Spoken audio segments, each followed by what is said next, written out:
रामकृष्ण हरी. आपलं भक्तिसार या चॅनलमध्ये स्वागत आहे. कृपया लाईक करा, शेअर करा, सबस्क्राईब करा. श्रीराम आणि श्रीकृष्ण हे दोघेही भारतीय इतिहासातील दोन अतुल्य महानायक आहेत. एकाने अयोध्या ते रामेश्वरपर्यंतचा तर दुसऱ्याने द्वारका ते आसामपर्यंतचा भूभाग आपल्या चरित्राद्वारे सांधत गेले हजारो वर्षे या भारतभूमीला संस्काराच्या अनोख्या बंधनात बांधून ठेवले आहे. तसं तर दोघांच्या चरित्रात जन्मापासूनच किती विरोधाभास आहे नाही का. एकाने जन्म घेतला तो रणरणत्या उन्हात आणि तोही भर दुपारी, तर दुसऱ्याने जन्म घेतला तो मुसळधार पावसात आणि तोही मध्यरात्री.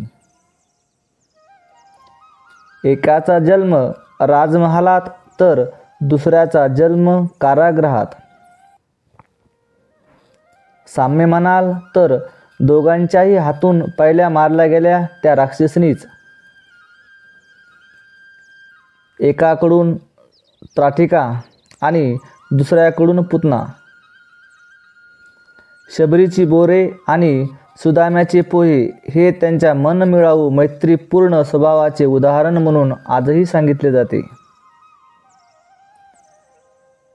ज्यांच्यामुळे यांच्या चरित्राला वेगळे वळण लागले त्या दोघी म्हणजे कैकेयी आणि गांधारी या एकाच प्रांतातल्या. ह्या दोघी मातांच्या कटू शब्दांना वंदे मानत त्या दोघींनीही आनंदाने स्वीकारले. एकाने सुग्रीवाला त्याचे राज्य मिळवून दिले तर दुसऱ्याने युधिष्ठिराला. एकाने लोकापवादा खातीर पत्नीचा त्याग केला तर दुसऱ्याने लोकापवादाची चिंता न बाळगता 16 सहस्त्र स्त्रियांचा स्वीकार केला.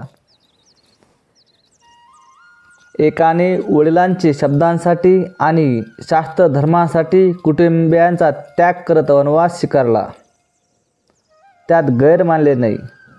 तर दुसऱ्याने क्षत्रिय धर्मासाठीच कुटुंबियावर शस्त्र उगारण्यास देखील गैर मानले नाही.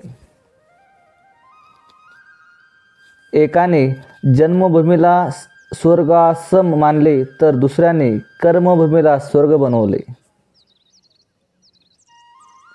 एकाने अंगदा करवी शिष्टाई करून तर दुसऱ्याने समक्ष शत्रूंच्या दरबारी जाऊन शिष्टाई करत युद्धहानी टाळण्याचा प्रयत्न अखेरपर्यंत केला.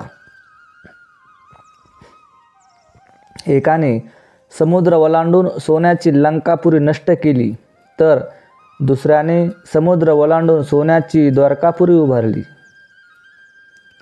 एकाने झाडामागून बाण मारल्या गेलेल्या वालीच्या मुखातून झालेली निंदा स्वीकारली तर दुसऱ्याने झाडामागून बाण मारणाऱ्या वैद्याच्या हातूनच मृत्यू पत्करला.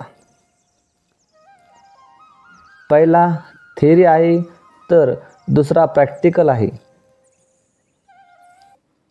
दोन प्रचंड विरोधाभास असलेल्या या व्यक्तिरेखा गेली हजारो वर्षे नाना विविध प्रक्षित कथांचा स्वीकार करत आपल्या चरित्राच्या मूळ गाभ्याला धक्का न लावता या देशापुढे दीपस्तंभ म्हणून उभे आहेत आणि इथून पुढे देखील असेच राहतील. जय श्रीराम, जय श्रीकृष्ण. रामकृष्ण हरी.